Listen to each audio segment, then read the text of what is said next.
Boy, thank you for checking in Hoops Hidden Gems podcast tonight. Do we have a good lineup for you tonight? We were in the backstage shooting war stories a couple minutes ago, which took us a couple minutes over. I apologize, but I want to thank everybody for checking us out from Pennsylvania, Texas, Louisiana, Georgia, Florida, Ohio.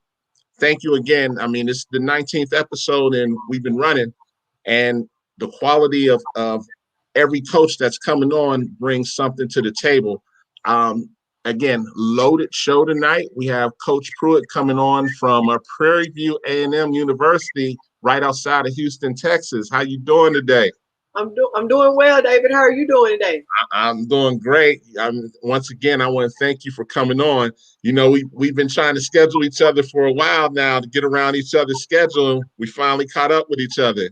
Yes, sir. It's my pleasure to be here. I mean, I've been anxious to come on your show and talk a little bit about Prairie View women's basketball and what we're bringing to the table. Definitely. So as everybody knows, and if they don't know, Prairie View A&M is a HBCU out of the SWAC conference. Definitely, Prairie View has very nice facilities. My brother-in-law went to PV, so I know all about PV. But Coach, tell us some more about PV and what you guys got going on up there. Well, a lot of people like to think that it's in the country, because technically it is in Prairie View, Texas, but it's located just right out of the epicenter of Houston, Texas. Yes, it is. About 45 minutes from the actual city.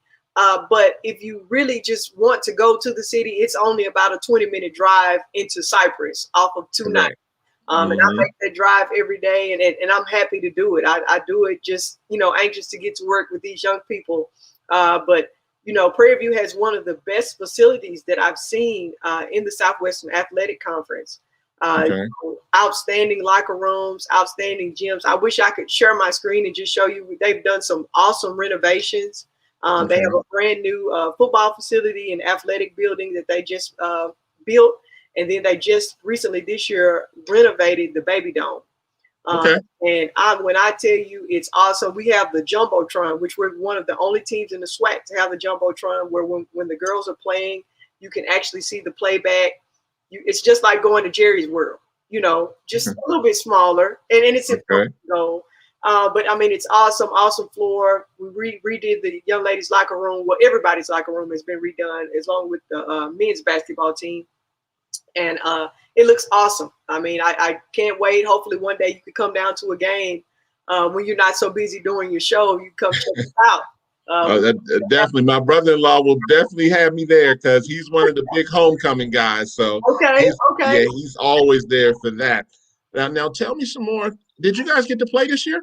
We did, but it was sparingly. I mean, we only went on 2 trips out of town. And typically, you're the hustle and bustle of the season, you're going. But we only got to go on 2 out-of-town trips. Our conference season was cut short.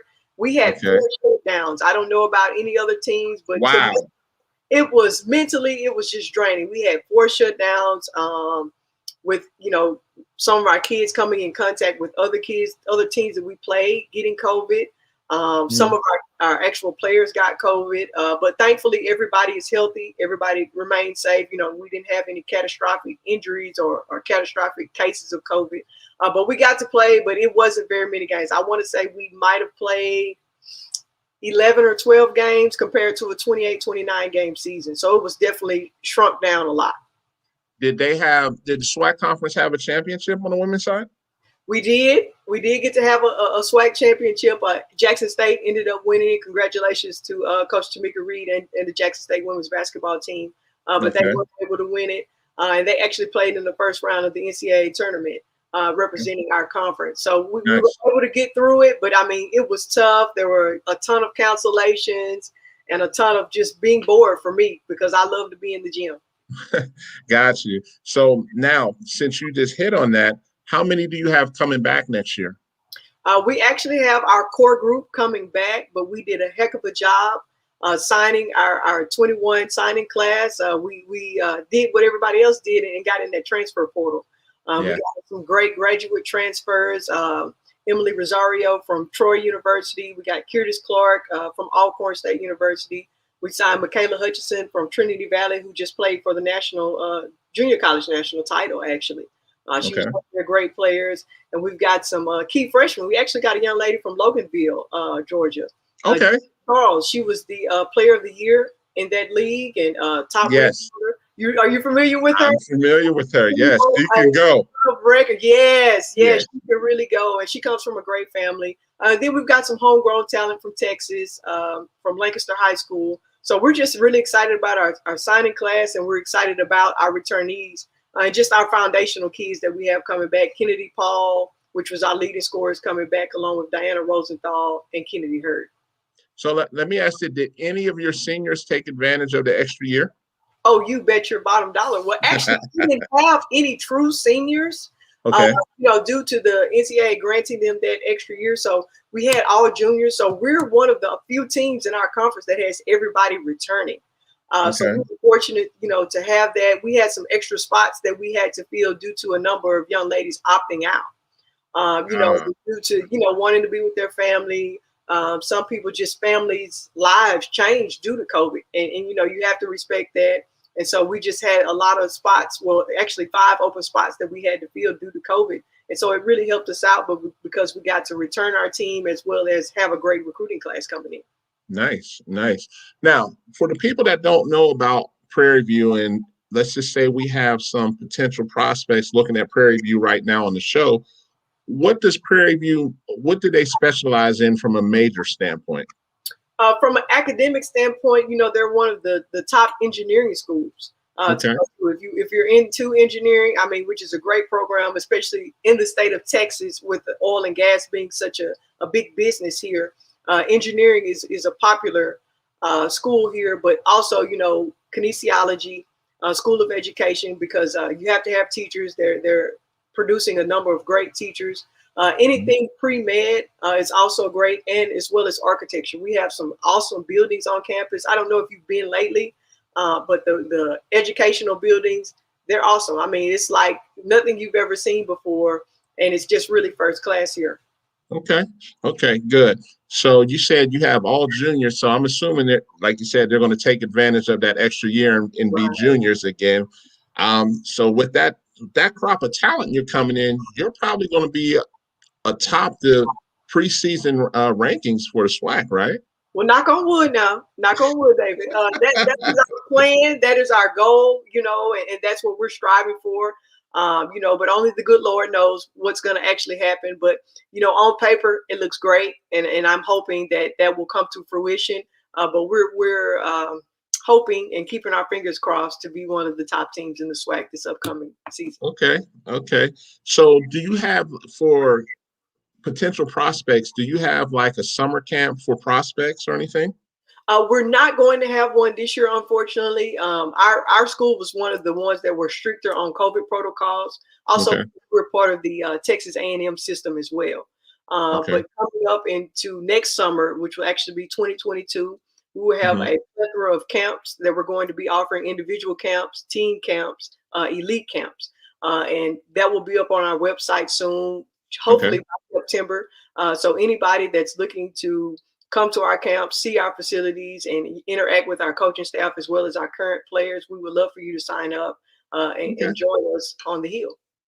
Okay, so that leads to my next question. That means if no camps, that means come July 1st, you're going to be out there on the road then. Oh, hey, where the rubber meets the road, we're going to be searching for future Panthers.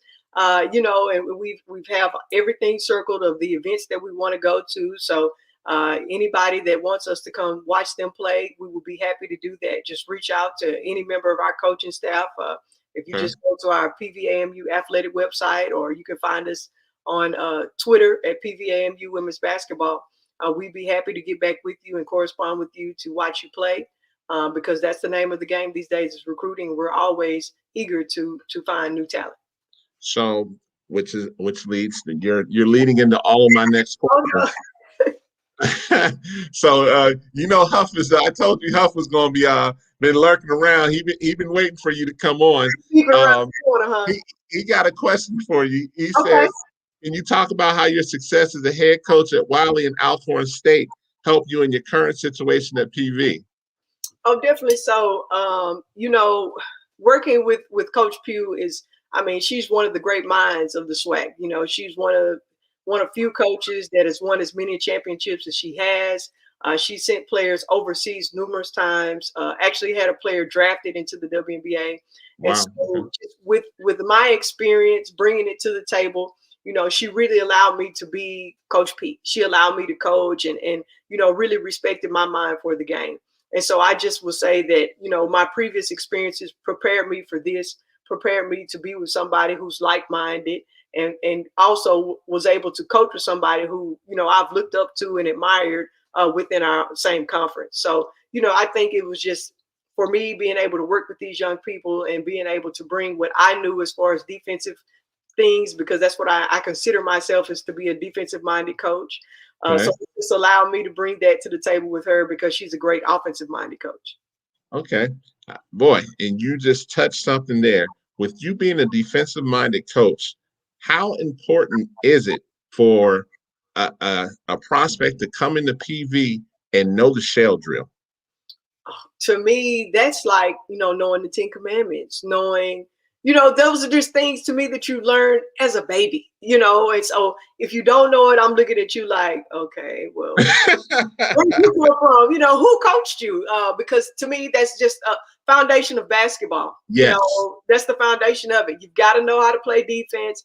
All while I was growing up, I was considered a great shooter, but you couldn't get out on the floor unless you could play defense. You know how to play defense. Amen. So Mm-hmm. it's just one of those things you got to know how to do. Okay. So for next year with PV schedule, you're not your out of conference games. Your out of conference games. Do you play quote unquote those money games where you're playing the big teams? Yes, sir. We do. We have about 4 or 5 of those scheduled for next year. Okay. For us, I think it prepares us for conference. Being at a disadvantage and being in adverse situations, I think prepares the girls mentally and physically for what they're going to see down the road. Okay, Coach Dove, as we call him, he's up at one of the not one of the post grad, one of the premier prep schools up in the NetSac. Definitely somebody you want to get to know. Okay. He had a question for you as well. Sure. He asked, can you talk about how hard it is to play in the SWAC and what type of defense do you run? In a half court, I play a gap defense. Full court, I'm a pressure woman. I'm putting pressure on you. You can ask my husband. But he's going to get mad at me for saying that. But I'm a pressure young lady. I grew up watching the Arkansas Razorbacks play. Oh, so, 40 minutes of hell, definitely. And that's my motto, even today. And to me, it's exciting. I love recruiting more of an athletic type of player. And just watch, a young lady get up and down the floor and be aggressive and just have her heart into it on defense. It really makes my heart proud. It's very hard in the SWAC because you're going against other athletic teams, other, kids that are just as good and they could be playing at any level, but they chose, because they wanted the HBCU experience, they chose to come and play in the SWAC. So it's very difficult. It's very challenging night in and night out. But I love to watch film and I love to study the game. So, I like to think that we do a great job of preparing for our opponents. Now you just dropped another gem, and I have to ask this as well. Sure. So I'm sure you get hundreds of emails with highlights and full games. What are you looking for that will catch your attention when a prospect is sending you their highlights or their full games? What are you looking for? Defensively, her stance. Is she going to be standing up? Is she trying to rest? Is she watching when the ball is away from her? Does she know where she's supposed to be in help side position? Once the ball is passed, does she jump to the pass? Just little basic betties that always, you have to teach and you have to remind young people of. But to me, I'm looking for, can she do the basic things? Just like you spoke about the shell drill earlier. On offense, if it's a guard, when she's handling the ball, does she constantly have to look down and see where the basketball is? Is she looking up? Is she scanning the floor? Is she looking to make the next pass? Is she pass first, or is she all about me? shooting form and being able to finish. Can she take a hit? Is she tough? Is she helping her teammates up? Is she clapping? Is she cheering? That's a big thing for me. I'm an energy person, and I come off of that. And so when I come in, I got to see, do you have energy? Because as old as I am, with all my gray hairs that I have, I'm looking for an energetic young person. At 18, 19, you got to have energy, and you got to be excited about playing this great game. Okay. Now, when you do find a prospect that has caught your attention, and we'll catch that question in one moment. When you do find a prospect, how many full games do you like to watch that prospect?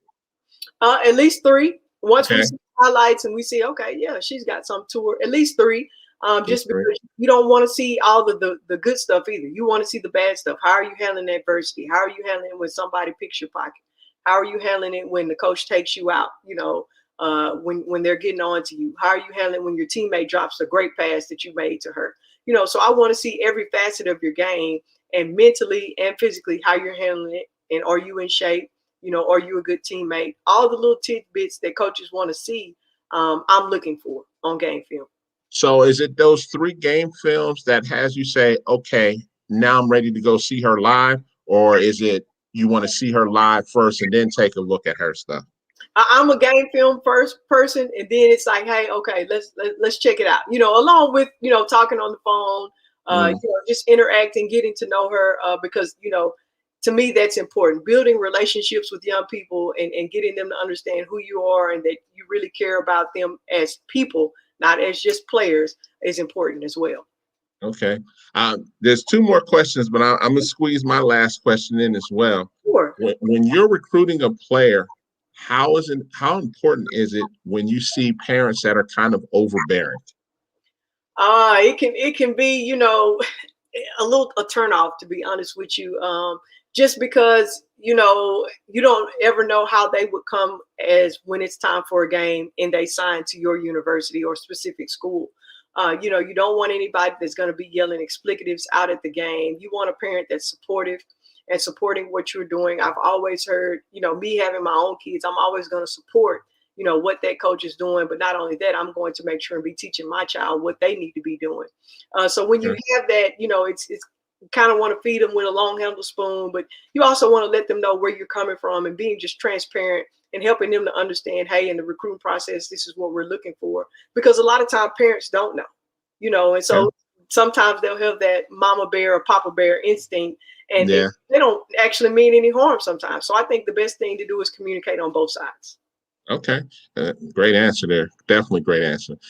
Coach Dove asks, what separates PV's program from other SWAC programs? Well, number one, the coaches. We got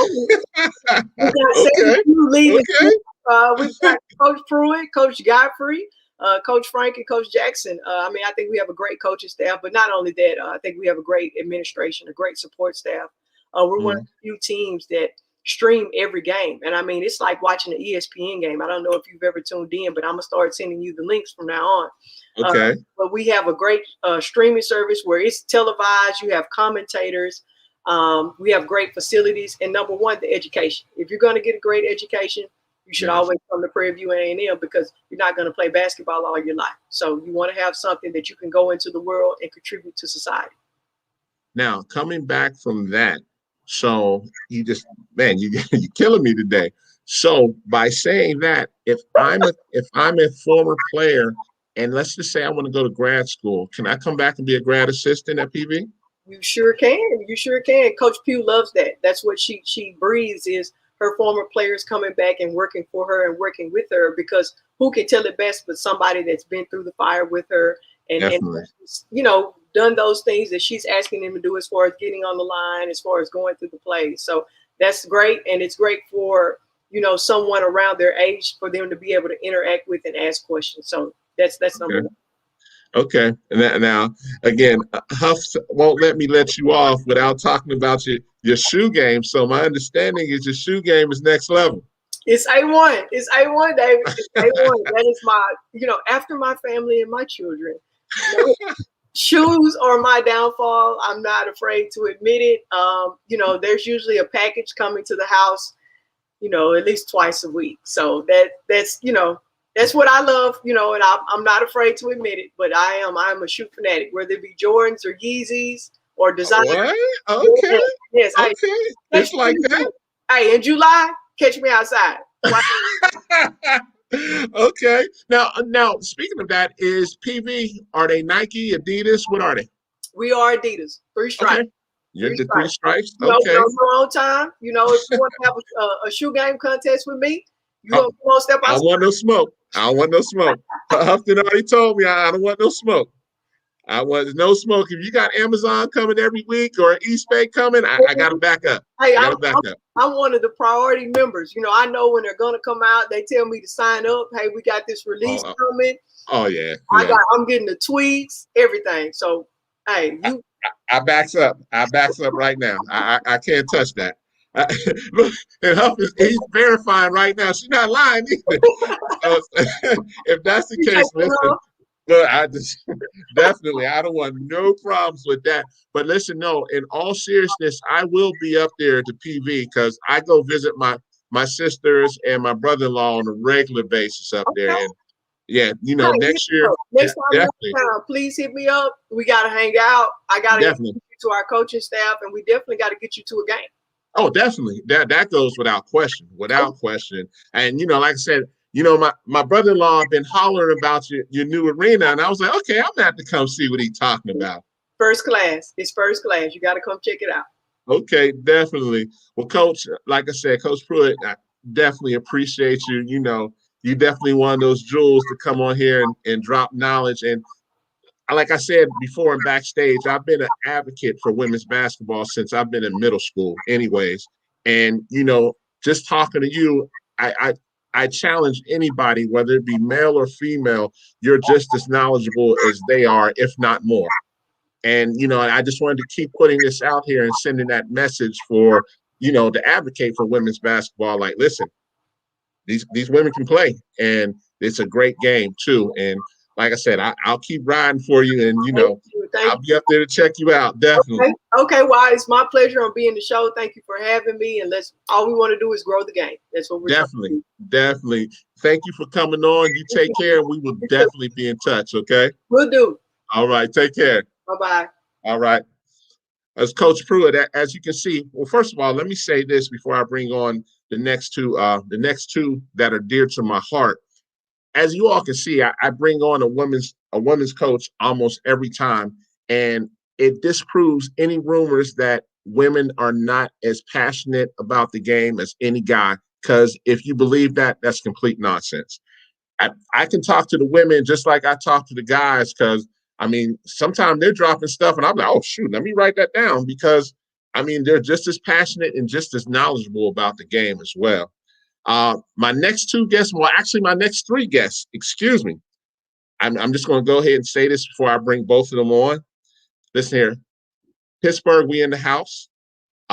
These two are dear to my heart because I've known both of them before pre-teenage years. So that lets you know how far we go back. We all went to the same high school, as a matter of fact. And I will toot the horn, even though I'm a little jealous of both of them. We went to the state championship my senior year because both of them were behind me, and we lost. But they went right back the next year, and both of them were vital in them winning the state championship.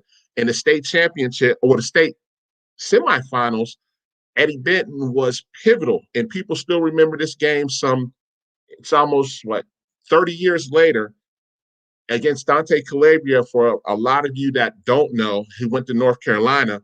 We were down, and Eddie hit 3 straight 3-pointers to put us back in the game. And Malik, everybody that knows Malik knows he was a high flyer. And how ironic we have him on the show today, because back in the day, the round ball used to be in Pittsburgh, and Malik beat Chris Webber in the dunk contest. So that just lets you know this guy can sky. I'm going to bring them both on now, along with Eddie's wife, Coach LaForest, who is now the new assistant coach of the Atlanta Dream. How you guys doing today? Good. Hello. How you doing? Malik, what's going on, brother? What's up? What's going on? Man, you know, I had to bring y'all in right along with Coach LaForest, because now that she's an Atlanta product, I got to have Atlanta behind her all the way now. Definitely. No Definitely. So I brought you guys on because I wanted to do something different. And all you guys have not only coaching experience, but you guys also have training experience. Malik, you train out of Atlanta at Redline. Eddie, you train out of Pittsburgh, out of your own company, Bentforce, which is a mix of you and your wife's last name. Right. And like I said, I just wanted to touch on this because we wanted to talk about training and how important it is. And also, a lot of times people get it mixed up from a perspective of, hey, I need to play 100 AAU games and not train. So I want both of you all to touch on that today. Malik, I'll let you go first. That's an interesting thing. I mean, we've been dealing with that the entire summer, where guys have different agendas, right? Especially for that 17 and under group of unsigned seniors. You and I have been talking about that for the past couple months where, a lot of the players that we've encountered, both on our teams and teams that we've seen, have their own expectations of where they believe that they are, right? Yeah. But in reality, their skill sets don't really match up with the aspirations, so to speak, right? A lot of guys feel like they deserve D1 offers, but the talent and the work ethic don't really match up with that. So it's a hard pill for those guys to swallow all the way around. Okay. Eddie, I want you to touch on, Eddie, you're the type, as I've watched your training style, your training style is a little different than Malik's, and I love both of your styles. I want you to touch on what you find important when you're training kids, especially to get them to the next level. I think the biggest thing is this, especially nowadays, you hit the nail on the head. Everything is play. And don't get me wrong, you have some very, very talented student athletes out there, but as good as they may seem, their fundamentals aren't where they need to be. And so I tell every single client that we have, think about how good you are right now, just from God-given ability. And once we add, the fundamental piece to it, it's going to take your game to a whole nother level. Definitely. My style with training is I'm a firm believer that your preparation must be 3 times harder than the game. Very, very important. I think because now when the game comes, it's easy. We got some people that do it reverse. They don't train as hard, but when the game comes, they try to flick the switch on. That doesn't work. So your preparation must be 3 times harder than the game. That's one of our mottos. So if you notice all our videos and everything, they're going as hard as they possibly can. We're trying to push them as hard as they can. And I think the biggest thing for us as well is myself and my wife, we've been coaching college basketball combined for over 45 years. So we know exactly what these college coaches are looking for in a student athlete. So when they come and train with Bentforce basketball, we make sure that they can defend. Because if you can't defend, regardless of what level you're at, if you cannot defend, you can't play. These coaches' jobs are on the line. You got to be able to defend. Number 2, you got to have the proper footwork, proper mechanics on your shot. Those are the things that we break down. We're just the opposite. We do less playing, close to no playing, and we do all drilling because they get their playing everywhere. So I think we want to hone in on the fundamentals of the game, the things that people don't take the time to go over. Those are the things that we want to continue to drill with Bentforce basketball. Now, Coach LaForce, I want to save the best for last by all means. So you coached on the college level, and now you're coaching on a professional level. Can you break down how different training is from college into the WNBA? Yeah, it's very different. And that's why only a few get this opportunity to play at the professional level, because you have to be elite, not only in your play, but your approach to the game, your basketball IQ, your work ethic. It's got to be top notch, because you're not only playing against professional players, but you're playing against professional coaches who are coaching those players. So if you don't understand the game, if you're not willing to work hard, if you're not willing to come in every single day and help your team win a championship, the professional level is not you. College is a little bit different. They have to worry about academics. They have to worry about, their social lives sometimes. Basketball sometimes is third on their list, but at the professional level, it's number one. And it's just so refreshing to come into work every single day with women who understand why they're there and approach that opportunity like it's their most, the one and only thing that they're really concerned with during the time that you're with them. They're not worried about anything that's going on outside those doors, And, it's a job. It's a job. If you don't show up to work, you don't get paid. So their approach to how they train, their approach to how they practice, their approach to how they play is so professional. And sometimes you don't get that on the college level. There's a lot more distractions. You have to, being a head coach, you have to kind of beg them to come to practice with a focused mind. You got to beg them to play hard. You got to beg them to do so many different things. Whereas on a professional level, from a coaching perspective, there's none of that. So it's just very refreshing to be able to coach professionals and really get a true sense of competition. So let me ask this as well. And I always thought this is definitely something I wanted to get your opinion on. When you get to the professional level, of course, everybody can't be 20-point scorers. So now you have professional rebounders, professional defensive stoppers. Yes, you do have professional scorers. You have professional point guards. What is the expectation when you're a dream coach? You're looking for a pro that has that specialty, correct? Yeah, you are. And you're also looking for a pro that knows their role and buys into their role.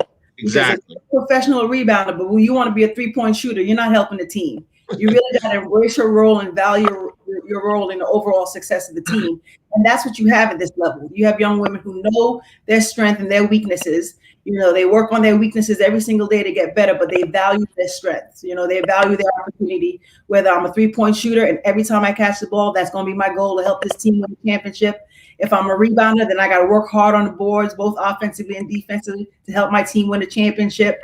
If I'm a point guard, I have to be able to facilitate and make the right decisions to help my team win a championship. So in other words, these women are playing for a national championship. You know what I mean? They're playing for an opportunity to really be known as a contender on a national level across the board. So their approach to what we ask them to do when it comes to their role is they buy in. They buy into what they do best, and they'll work hard on their off time to work on their weaknesses. They're always in the gym. They're always watching film to get better on their weaknesses. So to be a professional, you got to understand your strength really helps the team and their overall success, but you work on your weaknesses in your own time is just as important. Okay. Now you just brought a great point up. Yeah, to work on your weaknesses and your off time. How does a kid or a prospect, or whether you're a kid in college, how do you know, are you getting that correct knowledge from your coach, or how do you know, I need to go work on this? You may know, okay, I need to learn how to slide my feet more on defense. But to get to those levels that all three of you guys are talking about, and this is for all three of you, how do I know? Or who breaks that down for me? Whose responsibility is that? If you're a true competitor, you're going to know when you lose, because you're going to hate losing.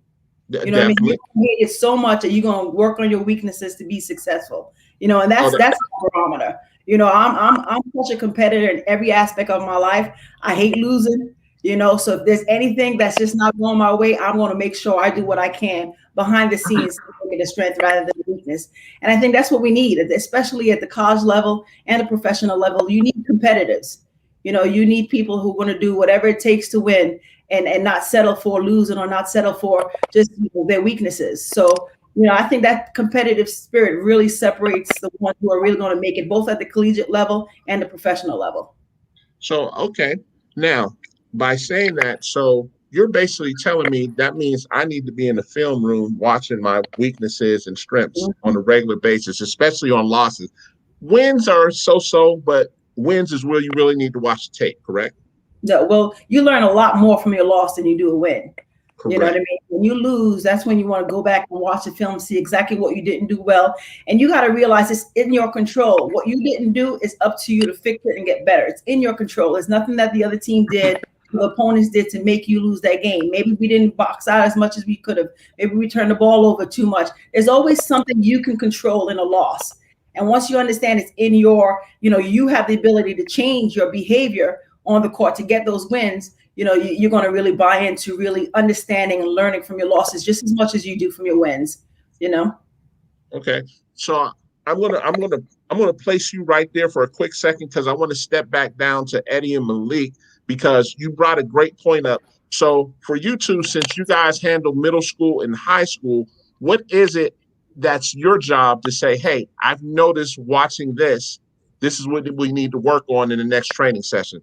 Either one of you could go on that one. Well, one of the things is the player has to realize, have you accomplished your goals yet? Have you gotten what it is that you wanted to get out of basketball at that point? One of the main things that we talk about with the 17U group, and that's to keep them motivated if they're not able to, come up with a certain play during the game, or have you gotten the offers that you think that you should at that point? Have you done everything in your power to make sure that people notice you? Okay. Have you left an imprint on the game that you played? What in wins or losses? When you walk out of that game, are you completely tired? Are you drained? If not, if you still have something left on the table, then there's your answer for me. Okay. Go ahead, Eddie. For me, I just feel that everyone has to work on their overall game. I think I'm a firm believer in the more positions you can play, the more minutes there are on the floor for you. The more positions you can play, the more valuable you are to a college coach. And I just think that, every aspect of your game, you want to become as close to perfect as you possibly can. Your game will never be perfect, not in basketball. You'll never make every single shot, but you want to train and you want to work to become get your percentages as high as you possibly can. So I think regardless of what position you play, you got to be able to handle the basketball. Whether it's a point guard, obviously a point guard has to handle the ball because they're the primary ball handler. But if you're a post player, you get a defensive rebound and you lead the break. Or if all the guards are denied and you gotta, bring the ball up, like pretty much like what we did with Will Making that period.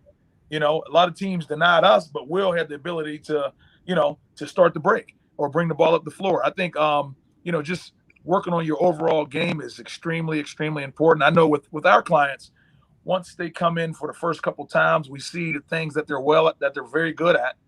We want to make sure that they stay very good at that. You know what I mean? But the things that they struggle at, we try to, hone in on what they're not as good at, because I'm a firm believer that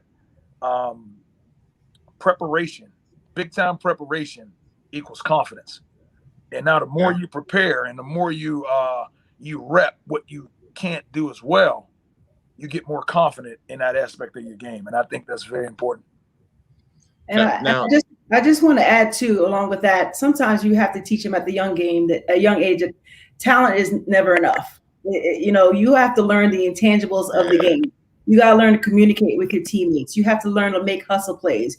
You have to learn to have a great work ethic. There's just so many things that can make you a better player other than your talent. So many talented players didn't make it to the next level because they did not understand the mental approach to the game and how to be good teammates and how to work hard and how to be a coachable kid, how to not be respectful to your coach. I mean, there's so many little things that go along with the talent.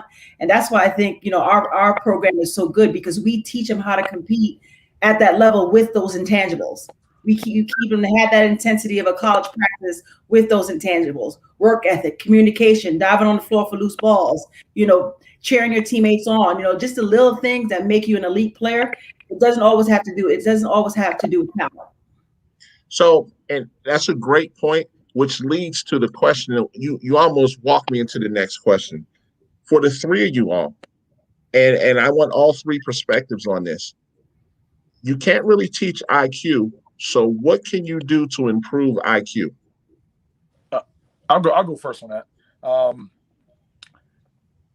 What we try to do is just put our players in situations to increase your IQ. Like our point guards, for example. Our point guards, we there's drills that we do that where you got to put a point guard. Number one, point guard got to have multiple speeds. You got to be able to get into the lane. But once you get into the lane, making the right decision is what's very important. So what we try to do is we try to put our players and our point guards per se in positions to where once they get in the lane, now there's chaos and confusion. And then now, do you make the pocket pass, or do you kick it to that ball sack corner, to that person that's wide open, to that rhythm jump shooter? Now, or do you keep it yourself and finish at the rim? So those are some of the situations that we try to put our players in. So now when it becomes game time, they're accustomed to making the right decision, you know. And even down screens, we spend a lot of time in our program teaching our players how to read down screens. Are you going to curl? Are you going to pop? Are you going to flare? I mean, these are the little things that we put them in those situations so they can increase their basketball IQ. So when they do get to the next level, your college coach will have more confidence in you as a freshman because you know the details and the basics of the game. I mean, we're trying to help them be successful at the next level. It's very important. We talk about shell defense. We do shell defensive drills all the time in our training business. Most kids, when they get to college, when I was a head coach as freshmen, they had no idea where the helpline was.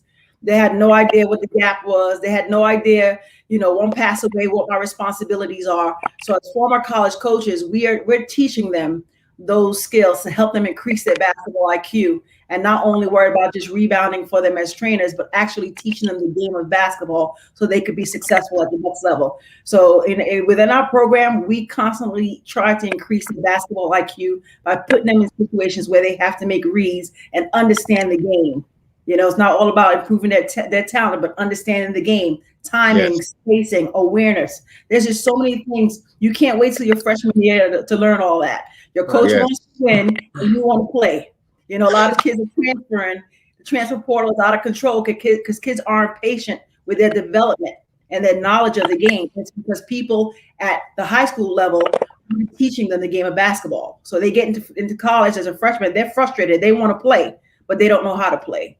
So, we're working with our business, we can kind of bridge that gap and make them more valuable early in their, early on their team. Okay. Malik, what's your perspective on it, Malik?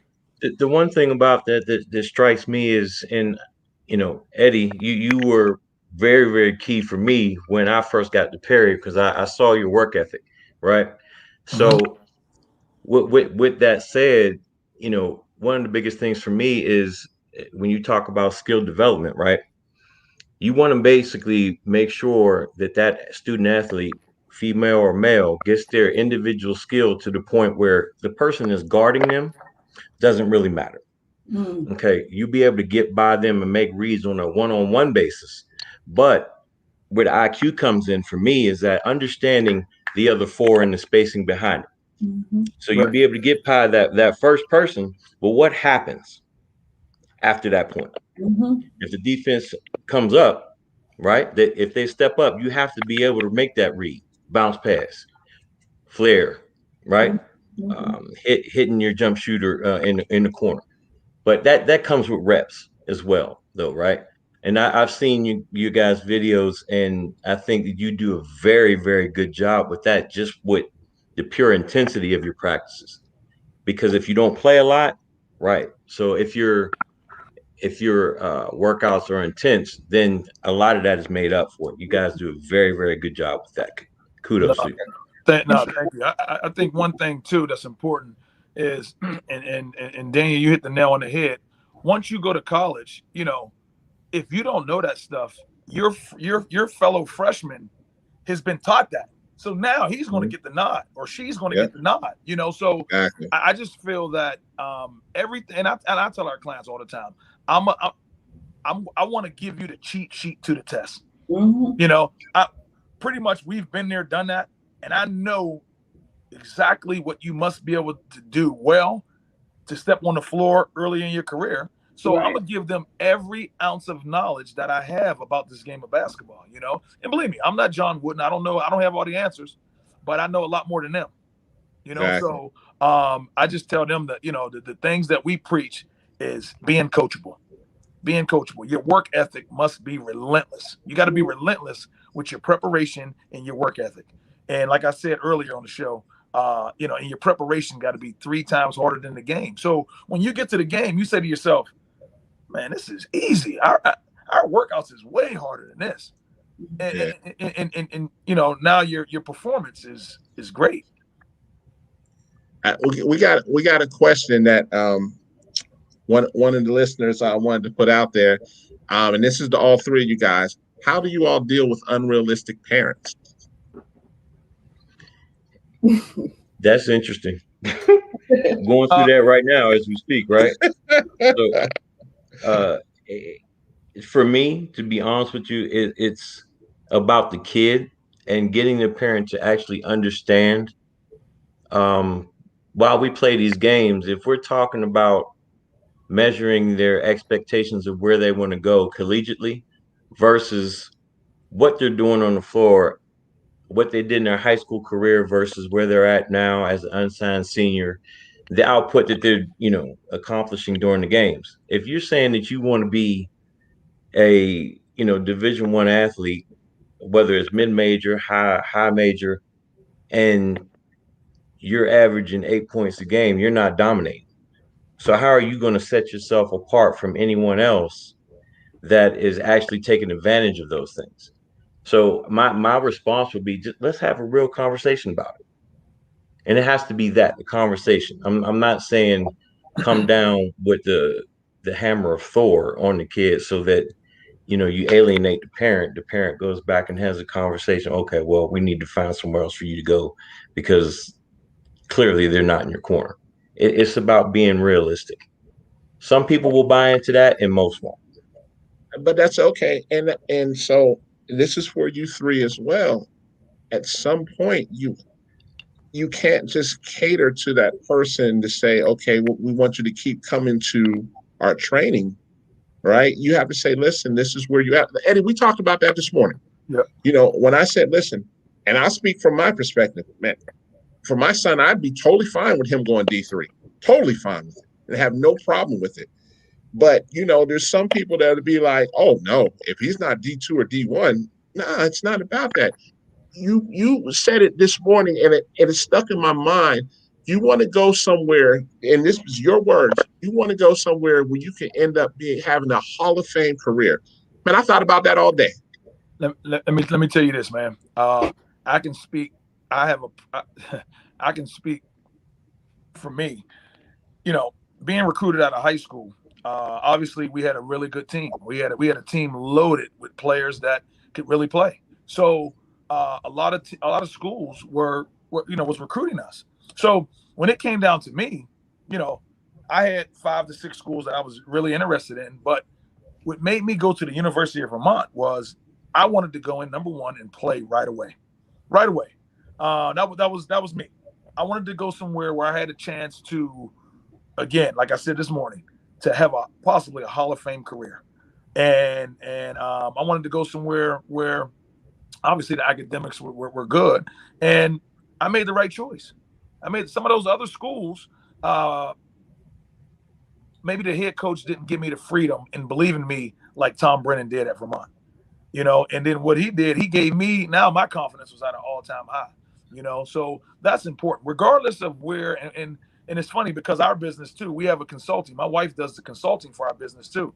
And the one thing that's important is it's not about where you think you are. You're going to be recruited to the level that you are. You know what I mean? So all you got to do is go out there and just, like I said before, is just be relentless with your preparation and just get after it every single day. And the level that you are, that's the level you're going to be recruited at. Whether it's Division I, Division II, Division III, all three of those divisions are going to put you in a situation eventually to where you're going to be successful when the basketball stops bouncing. So, right. and more so now than in the past when we were playing, these professional teams, overseas teams, G League, whatever it may be, regardless of where you are, they're going to find you. They're going to find the best players, regardless of the level. And we just try to preach that. Let's continue to train. And honestly and truly, with whatever level you're going to be, those are the people that's the interest that you're going to get. And there's nothing wrong with going any of those levels. One last, two questions, but this is for both you guys because we're talking basketball, we're talking training. I want both you all to be able to put out, your sites and how to contact you if people want to come in Pittsburgh or people want to come in Atlanta. how can they get sessions with you guys? Daniel can answer that. Yep. Our website is Benforce Basketball at benforcebasketball.com. There you'll get a bio on both Eddie and myself and our, training portion of our business, as well as our recruiting consultation, where we're going to help you make the right decision for the next level, so you're not in the transfer portal after your freshman year. We're really going to teach you the things that you need to look out for, majors, where you are on the depth chart, what type of system do they run, what's the coach like, what's their track record. So we really spend time with our clients and their parents, kind of sifting through all the things that they need to focus on when they're during home visits or school visits, as well as just opportunities like this, opportunities to share our story and our knowledge, and hopefully get people on the right track, whether it's coaches or players, where they're really making the right decisions and doing the right things for coaches to put their players in the best position and players to put themselves in the best position to be successful. Our Instagram is Benforce BB. I think. Yeah, I'm having a brain fog. Instagram is Benforce BB. Twitter is Benforce BB. And our Facebook is Benforce Basketball. Okay. Malik? Yeah, for me, I'm operating out of Redline Athletics in Roswell, Georgia, where we basically we have a lot of different coaches, right, for different sports. I, along with Abdul Fox and Shane Gatson, who are also ex-pro players, all focused on basketball. We have an Instagram page, Redline Roswell, as well. There are a lot of different things. We do one-on-one, we do classes, as well as catering to AAU teams as well. I've been fortunate enough to have an invite both from Dave and Dre, Madre Allen, to be invited to join Georgia Man Up, where I am one of the coaches for the 17U unsigned senior group, and it's been nothing but a blessing for me, because for me, I was running away from it. Eddie, you know that. I avoided that at all. I figured, once I got hurt, I was done with it. Right. But I kept watching. I would watch the, guys play, whether it was at the gym, whether it was at an AAU game, and I would always pick up on things like, he did that wrong, right? So gradually, it led me back to this point,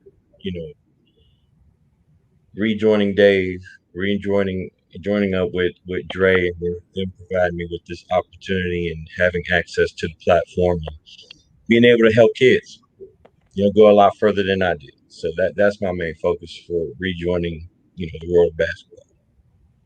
Okay. Man, first of all, hey, if Chuck Franklin's watching, hey, listen, this tree's growing long, brother. And we, all three of us, want to thank you for what you did for us coming up, man. I mean, I know we were a lot of headaches coming up, but man, this is a proud moment to see all three of us at this point, man. I want to thank both of you all, man. I mean, we go back how long, from AAU to, I tell people all the time, it wasn't our games that were some of the hardest games. It was our 5-on-5 practices. Right. Because our 5-on-5 practices dictated who played and who started. So people were out there killing each other. And, that's no knock to any other city league. Shout out to the city league. But people don't understand what went on in that little matchbox, as we all know. Yeah, I'm still mad that we didn't get to play in the new gym. I'm still mad about that. Still mad. Well, Eddie, that was kind of unfair a lot of times, because Eddie didn't have, the matchups that I had to deal with. Eddie was out there raining jumpers, and we play games to 5, and one night he get 4 out of 5. You ain't scoring again. Hold up. Right. I still want to see that film of those 3 3-pointers he made. I don't believe it. We'll co-sign on it. Both of us will co-sign on it. Look, I will say, I have to say, I know we haven't talked, bro, but I appreciate that. You stepped up the way you did, because a lot of them, as you know, some people disappeared in that game. Right. So that was big. I always knew you had it in you, Doc, but that right there on that stage, yeah, major. in front of a sold out college. We'll speak up for Eddie. It was at Pitt, University of Pitt, and it was sold out. There was more people at that game than a Pitt game. It was. Wow. It was crazy. It was epic, man. And you know, I remember like it was yesterday. And but that goes to prove that you know, your confidence comes from your preparation. Man. And that's all that's all I did, and that's all we've done was shoot the basketball, work out, train, and then now when opportunity presents itself, Yep. you know, you're ready to go. Mhm. Before we go though, I wanted to just say this. You know, put basketball aside. I think the one thing that sports does is bring people together and get, you know, long lasting relationships like we have right here.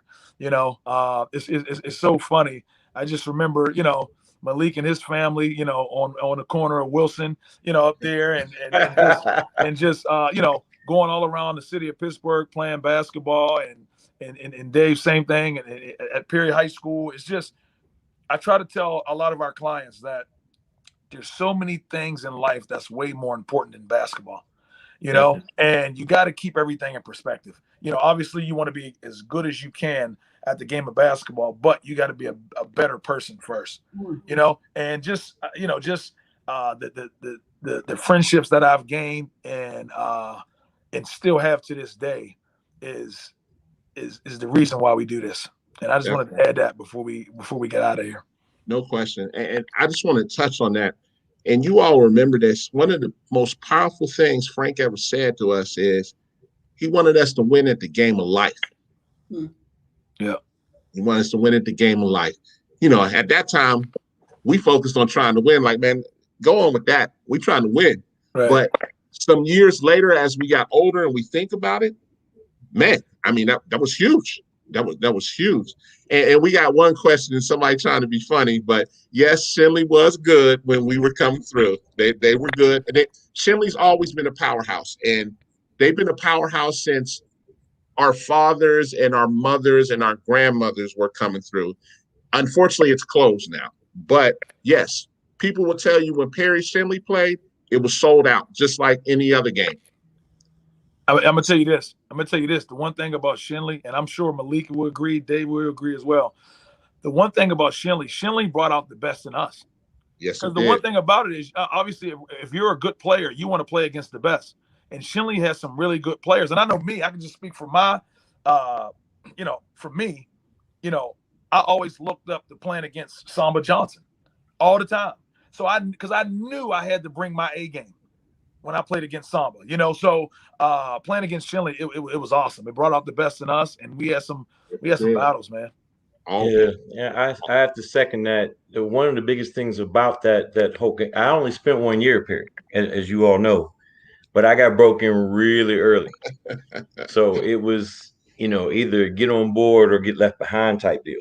Yeah. One of the things that stood out about a lot of those matchups, whether it was, you know, actually it was my whole senior year, where, you know, we were touted when I wound up coming to Perry when that decision was made, and then everybody started to consider the pieces that we had. Then it was like, okay, wait a minute. Right. But the atmosphere at each and every game was that of a collegiate atmosphere. Yes, it was. There was standing room only at every game that we played. Mm-hmm. And that's one of the things that, looking back, I think I should have, you know, being a kid, you know, naturally that it wouldn't happen. But looking back on it, I think I should have, you know, paid more attention and cherished those moments at that time. But it prepped us, and could you all agree it prepped us? We had an X on our back every game. Every game. Every game. If you did not, as you say, if you did not come prepared, unfortunately, there would be times where we get caught by surprise and we'd be down 15 or whatever the case may be. Yes, we had the talent to come back. But like you said, Frank would call a timeout and be like, okay, obviously y'all didn't come to play. Well, first of all, the first thing he would do is 1, 2, 3, 4, 5. He would sub. We were fortunate. All 5 of us. Yeah, all 5 to get out. Oh. Get out. And you already knew as soon as it wasn't like one, it was like, oh, me? You already need to put your head down and all 5 of y'all walk to the bench because you knew you weren't prepared at that moment. And if you weren't prepared, and that's where I have to love him off of that. Like, listen, this is what it is. Now he had some choice words when you got to the bench. Yeah. You know what I'm saying? Now for those 5 that came in, that was like you said, Eddie. That's your time. Right. Because it also, if you went in there and did your thing, those 5 that came out, you might as well get a towel because you're gonna be down for a minute. Yeah. Yeah. See, and again, the good thing about our team too is that we had so many players. Everybody accepted their role. Yeah. Honestly, we had 8 or 9 starters on one team. You know, obviously you can only start 5 people, but everybody played their role, and it didn't matter. It didn't matter. We was worried about winning. And last thing, man, I wanted to just let everybody know that we train every level as well. I think earlier you mentioned middle school and high school. We have professional clients. Matter of fact, our my stepson, Daniel's son, Terrence Mann, you know, plays for the Clippers. And in the summer, he comes up, you know, to our place and brings a lot of his NBA, you know, guys, and we train. So we train every level, and you know, we're just fortunate, man. And it's you know, I'm big on faith, and this is God's plan for us, and we're happy to be doing it. Definitely. And Coach LaForce, listen, we will definitely be supporting the dream. I mean, you're in Atlanta now, so it is a football city, but this is an extreme basketball city, and there's some very good women's basketball here on the girls' side as well. We'll be there. I'll have my son there. We'll probably have some of our AAU team there. Yeah, we'll definitely be there to support. I mean, welcome to Atlanta, as they say. Definitely welcome to Atlanta. Eddie, brother, I know we're going to see you in a minute. Absolutely. You'll see. Hey, you're going to see me a lot. I'm going to tell you that right now. I can't keep going to Chipotle, man. I'm hungry.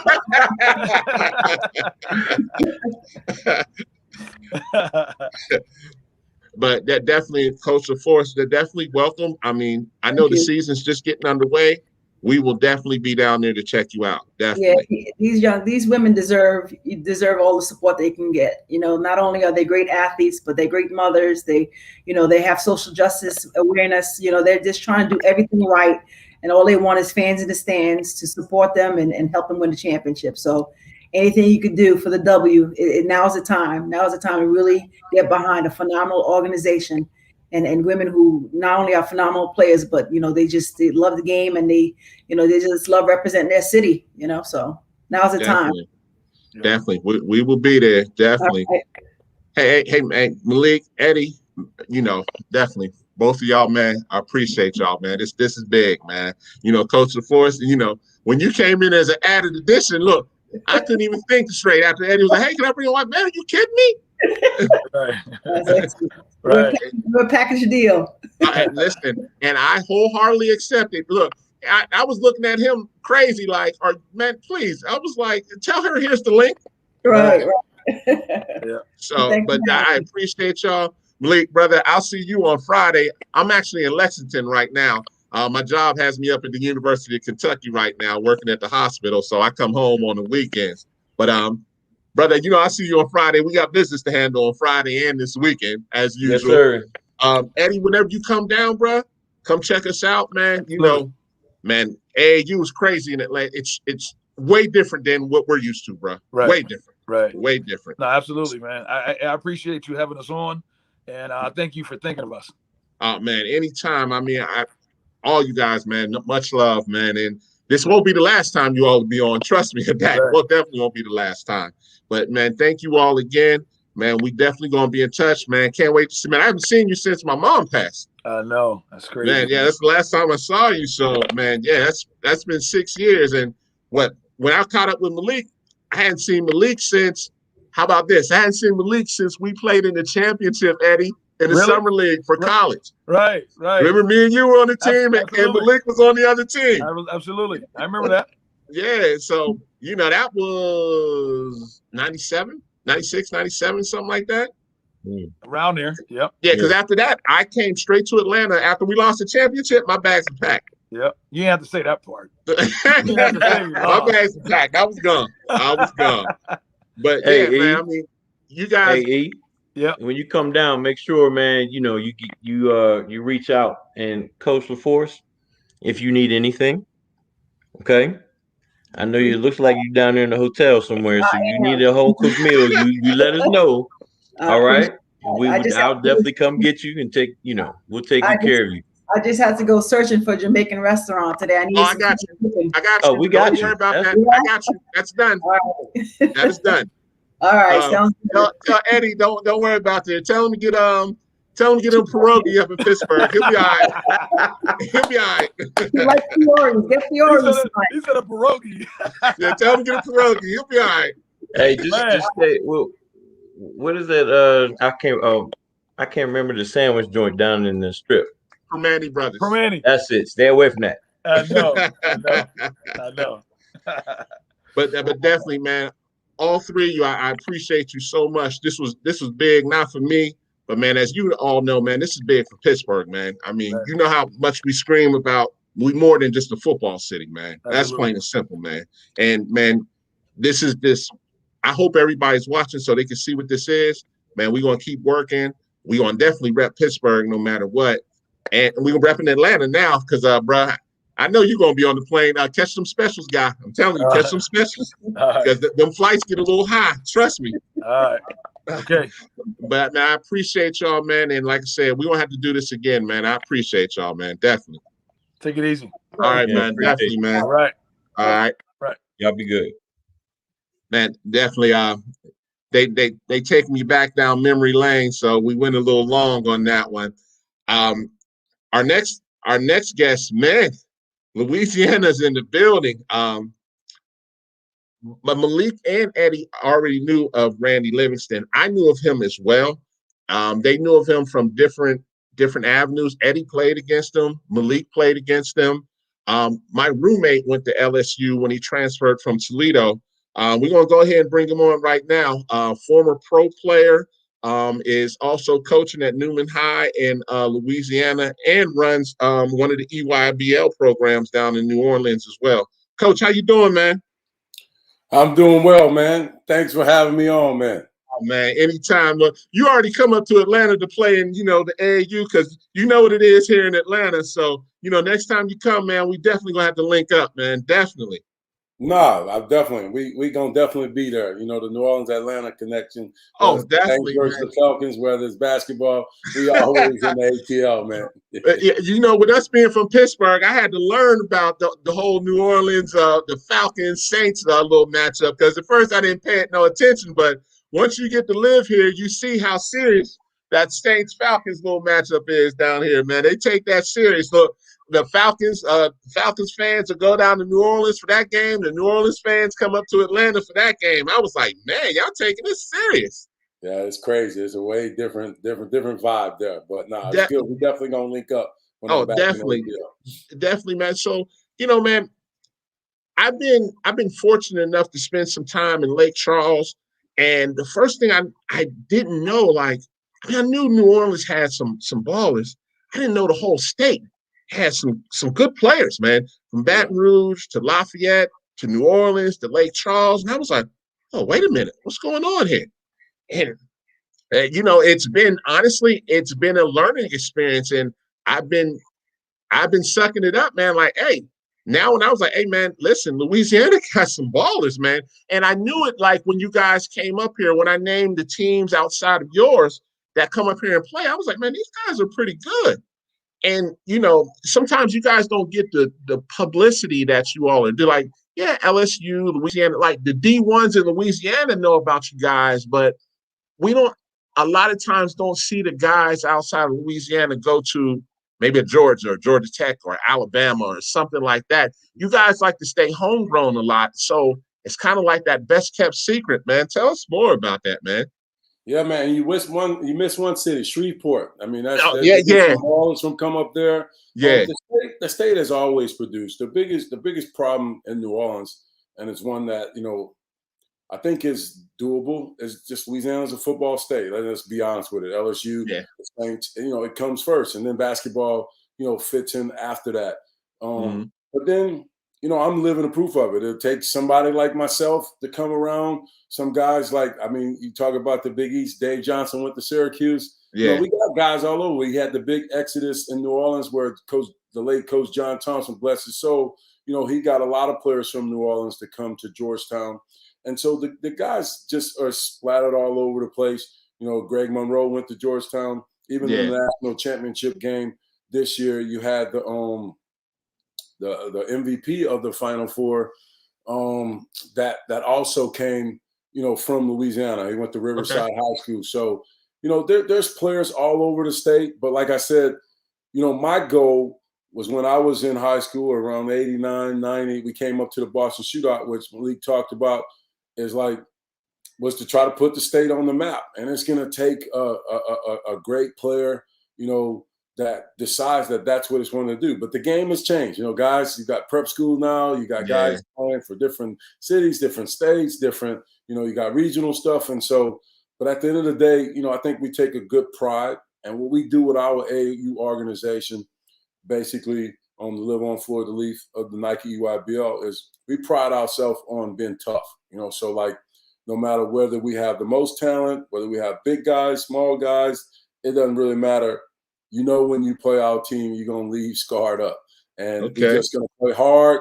We're going to coach them up hard. And, last year, man, I'll be honest with you, man, I wish my last year 17-year group had a chance to play on the circuit because they were special, Chief. They were probably the most competitive kids I've been around a long time. 12 out of 12 signed Division I scholarships. We had some dudes, man. We had some dudes, and they all didn't go high. Maybe the highest guy, Keon Coleman, was going to Michigan State, but we had guys that going to Santa Clara. We had guys going to Stephen F. Austin. We have guys. It doesn't matter. Like I heard one of the early guys in the county. It doesn't matter where you go; they're gonna find you. But to give these guys a platform to showcase what they can do and get a college academic education. That's the goal at the end of the day. So let me ask you this, man. And, I'm pretty sure you guys run it down there like the same way Atlanta does. So, you're the head coach of Newman High School. Does your AAU program practice out of your high school, or do they practice somewhere else? Well, in the previous years, we practiced at the high school, but COVID has because of COVID, yes. So they're not letting anybody. But we were fortunate enough. We had one gym. We call it the Boom Boom Room, and it ran all through COVID, and we all practiced there. I don't know how it stayed open during COVID, but it gave the kids an outlet. At the end of the day, they still need to run off some of that steam. It's only so much PlayStation you can play, so much holding onto your hand, phone, and that computer in your hand. You got to get out and play. And so we were in the gym all last year during COVID, and we ran it like a bubble, to be honest with you, before the NBA came up with the bubble. We kept the same group. That 12 nucleus had been together for 3 years, so we kept the same nucleus. We had other teams. We kept the same guys, and so God was on our side, man. We didn't have any cases. The guys, we stayed within the confines of what the CDC said, and we had a chance to continue to play. But on a normal, we would practice at Newman. Some of the other coaches in the younger groups have high school facilities, so we would mix it up, and they would practice at their facility. Newman would be a hub, and so, it was a beautiful thing to be able to, see the guys in the gym all the time.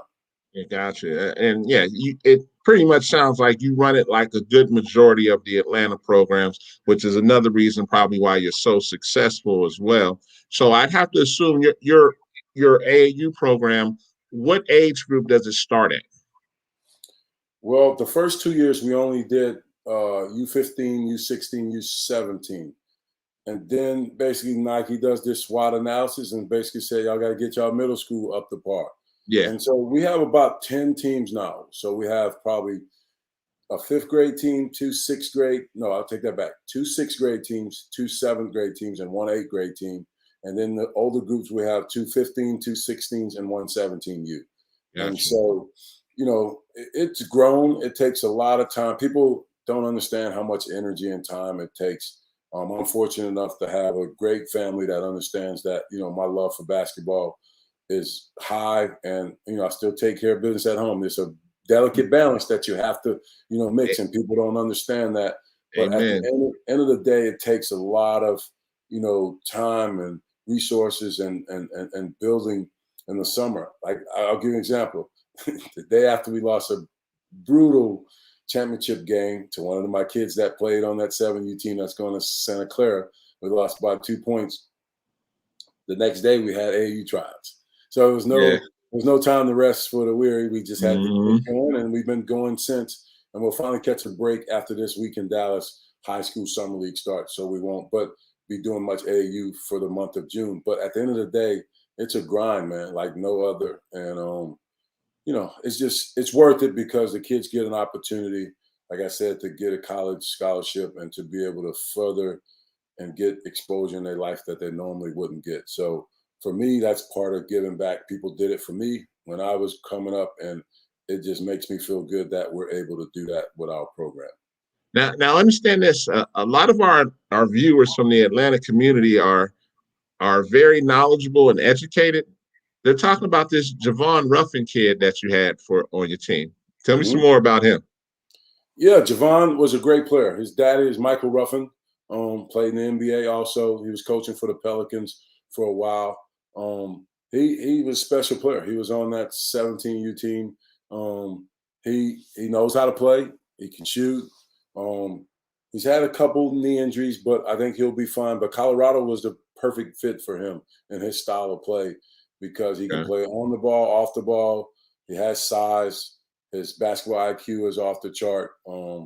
He's gonna have a chance to play in the NBA, but he's one of those guys where you look at all these rankings, you don't see him, and you wonder why. He's not in the top 50, top 40, whatever, and then all of a sudden those guys turn out to be pros, and people miss sometimes, and that's part of this process. And my whole job is to get guys like Javon and all the guys in Louisiana the exposure that they deserve. And I got another special one at Newman and Chris Lockett. He's a top 20 player. Yeah.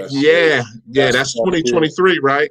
Yeah, 2023. He's a USA basketball kid. So, it'll take somebody like him to put it on the map, and he has carried us. He had a great freshman year, and then this past year, even when Javon left to go to prep school this past year, because he didn't know if we would have a season in COVID, and he grew up in Phoenix, so he went back out there. Chris carried us all the way to a championship, which I didn't have a player. I had all sophomores and freshmen. So, we're going to have a great program for a while. We're going to play a national schedule next year at Newman. We got a ESPN game.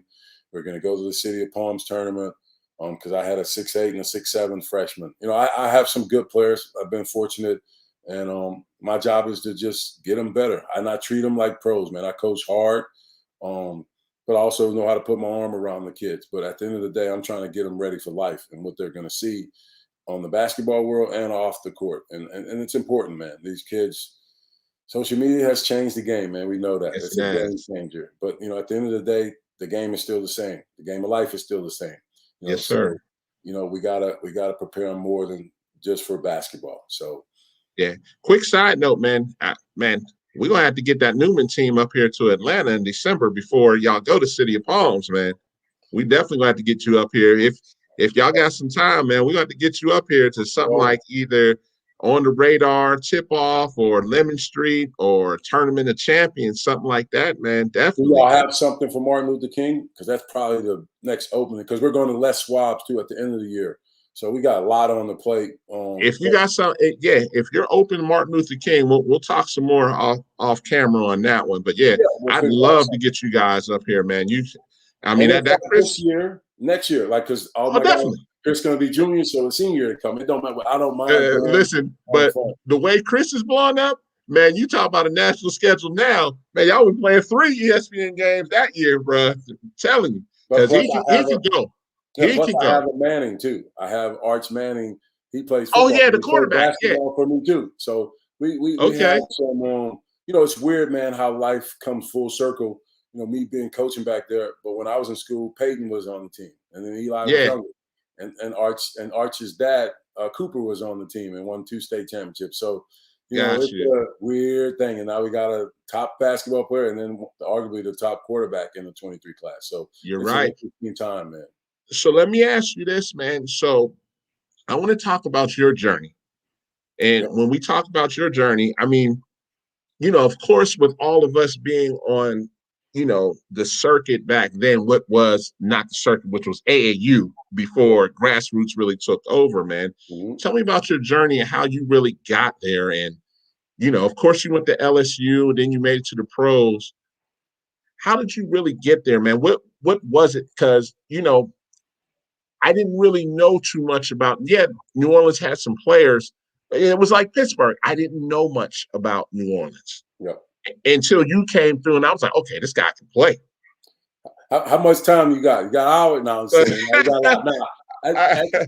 Now, at the end of the day, man, I grew up like most kids, and most people don't know just because I went to Newman and they saw that part of it on. But, I grew up in the inner city like most kids at that time. And, basically sports was just a way for me to stay out of trouble, man. I grew up in the Callio Project, home of Master P, home of some of the toughest guys. Just, it was just like most inner city ghettos. And so it was just a way out for me, man. I love football. Football was my first love. And played that. And then, man, my only goal was to be better than my older brother, man. And he used to beat on me like crazy when we were young until I got to that age where, once I whipped him, then I thought I could take on the world. And so at the end of the day, my drive and love for basketball just overtook football, man. It's just like I got better quickly and I loved it. I just fell in love with it. And I mean, I hate to say it and it's cliche, but it's just simple. I worked everybody. It didn't matter. I know every year I was going to see somebody that I didn't see on the AU circuit that I didn't see before. So if I was the man the year before, an MVP at 11 and 12, then I knew 13 somebody was coming. So my whole mantra was just to work hard and add to my game. I was a student of the game. I watched basketball countless, and I didn't watch the dunk and all that stuff. I watched the play before, like what led to that guy getting the dunk on the break, how Magic saw him before nobody else saw him. That was my idol growing up. So I always would go in the backyard like we used to do old school and practice every spin move Magic did. And I added something from Bird. I added something from Mike. That's just how my brain was wired. And so I was competitive. I think football brought that out of me. And, once you get a taste of it, success, the really, really good players that become great players, that become, the best at what they do, they thirst for that hunger. And, they never stop growing. Because I think the minute you stop adding and trying to get better, people pass you. And as I've gotten older, and as I got older and I've traveled the world, again, it's cliche, but the kids don't really understand. I lived in Australia. My wife's Australian. When we sleeping, they working. You know what I'm saying? So like, that's true. Like, and so like people don't understand that that's gotta be your mentality. And the other thing I will leave, especially for all the young listeners and even the older guys, because they can share something good. I can tell right away if a kid likes playing basketball or he loves it. A big difference. And I loved it. I mean, I loved the game. And that's why I'm still in it today. And there are good players that come, and I can tell they're may make it to the NBA, may be college stars, all that stuff. But I can tell if they love it. And once I can tell they love it, then I know he's going to improve. When they like it, the other things become more important. Social media, how can I get this car or this outfit or this watch or this ring? That consumes them. But I want to pick your brain on that. Yeah, go ahead. How do you know that they love it? Because they do all the things that don't add up in the stat box, right? That's one, right? The other thing is when I'm watching the game, I watch how they relate to the other people around them, whether it be the coaches or the players on the floor, and are they willing to? It's not even sacrifice, but how are they making the other guys better? I can tell if they can get a bucket and they can score, get 30 or whatever. But then at the end of the day, I know, we've been around this for so long. Yeah. I always run up into that guy that's bigger, faster, and stronger. Yes, sir. And what do you turn to? And so if you're not a student of the game, like those things tell me that you don't love it. If I see you, and I never make an evaluation the first time I see a guy. A lot of guys say, that first impression is the most important impression. No, I probably take 3, 4, 5 times I watch a kid, whether it's on video or in person. I love it better in person, but today's technology, you can watch them obviously. So you're looking for how they adjust is what you're telling me. I'm looking for how, like, okay, all of us can have a great game. All of us can have a bad game. Okay, Mhm. what does he do next? Like, what's his Yeah. does he keep playing hard?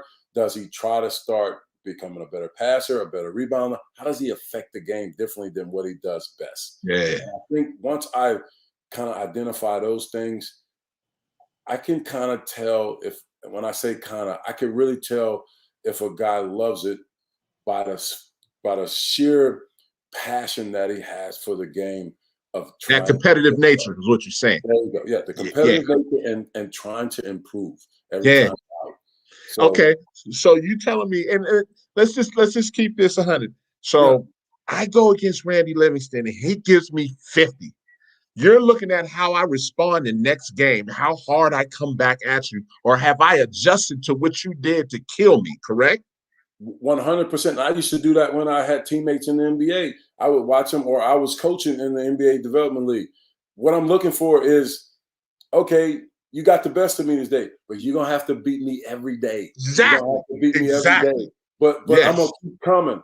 But I'm not gonna cower down to you or whimper down or be like, you're better than me. You may be better than me. Like I tell people all the time, that was But my I'm going to keep coming at you. There you go. I'm going to keep coming at you. And like you said, you may have that 45-inch vertical. You may have that, Chris. You may be lightning quick. But at the end of the day, I'm going to make adjustments to make you play harder or to change your game up. Is that correct? No question. 1,000%. Yeah. But I'm going to say this. I don't see that a lot. And you don't, because and people try to, I hate when they do this, but they try to blame a generation, or they try to blame, okay, LeBron them, they're trying to team up and be Superman. They always had super teams. I don't care what you say. The Lakers were a super team. The Celtics were a super team. I mean, That's true. The Sixers were a super team with Mo Cheeks and Andrew Tony And Moses and Charles Barkley. Charles Barkley, Dr. J. Come on, man. They always have teams. But what Yeah. happens with this generation is of kids and players is that it's not that they're too friendly.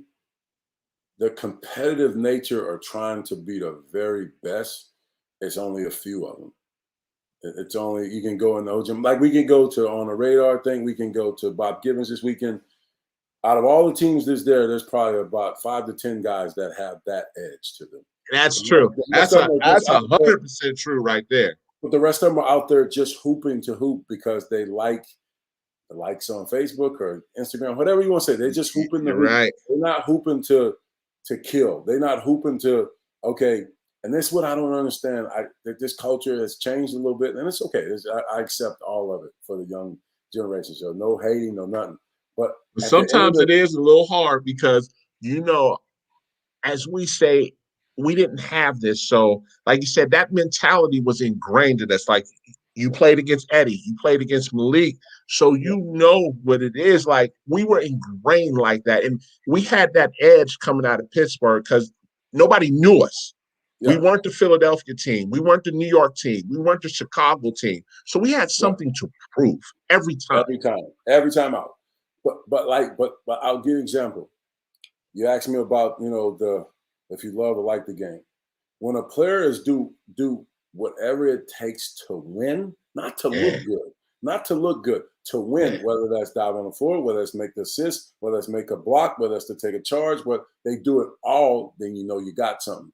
What happens in today's AAU world is everybody's trying to get seen. I get it. Everybody's trying to get the exposure. But they forget the one thing that matters the most. All coaches like winners. So the further your team goes in these tournaments, there's a reason why they're winning. The coaches will figure it out. And the kids didn't figure that out yet. But I'm going to add icing to what you did say. Yep. Think about every championship game that you played at. Are there exponential amount of coaches at the championship game? 100%. Exactly. But nobody pays that no attention. Now, understand there's going to be a bunch of coaches at the first round game or, the big matchup game. But whenever it's the championship, people don't pay attention to how many coaches are there. Why? Because obviously they're doing something right, each kid. And that leads into the next thing. Like when we played, we had 8 or 9 starters, but you had to accept a role. But people don't understand when you accepting a role can still get you into college. Yes.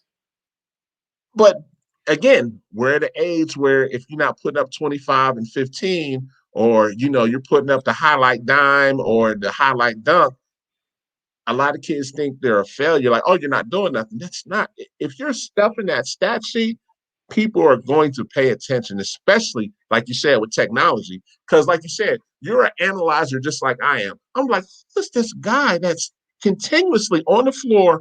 Who is this guy that is playing great defense that is causing havoc? Right? No question. So, I mean, nobody wants to hear that, but that's what it is. That's going to get you paid. Going to college on a scholarship is getting paid. Yep. Plain and simple. Being a star in your role. Be that star in your role. If you're a shooter and you can knock down shots the way the game, you're going to get a college scholarship. That's what you do. If you're a defender, they're far and few between. You know what I'm saying? If you're a rebounder, they're going to find you, man. They're going to find a place for you. But, like, everybody, it's amazing. I mean, I had some guys this weekend that joined the team. We're giving them an opportunity, right? 2 guys come, and they got talent. But all you know is the high school coach or this coach or that coach, all they tell them is score. As soon as you pass the ball, they're just looking to get a bucket. And I'm like, there's 7 people in the lane. Where are you going? Yeah. The open guy. Learn how to play without the ball. How about then they looking at you saying, oh, coach is tripping. He don't like my game. Oh, big time. No, are you okay? It's the craziest thing. I had a coach, and I know it's tough when one of the players is your son, but then another son came up to me. This is God truth after a game. Why did you DNP my son? He is a dude. He should be playing. And I'm like, okay. I said, but don't you know we got 4 or 5 games this weekend? Everybody will get a chance. No, coach, he's a dude. I just don't understand that. I said, I let him walk off. I said, hold on, why don't you come back for a second? Let me tell you about it. I said, don't you think every parent think their kid is a dude? So we got 12 guys. All of them going to play. I've given every kid a chance, like real chance. So, like, furthermore, when he walked away the second time, I said, man, I'm not God in this game. I'm not Jesus in this game. But, dude, I've seen it all. I know basketball. I understand what needs to happen. I've had guys that have been practicing with me for 2 months. I'm going to take care of those guys. Your guys just came to one practice.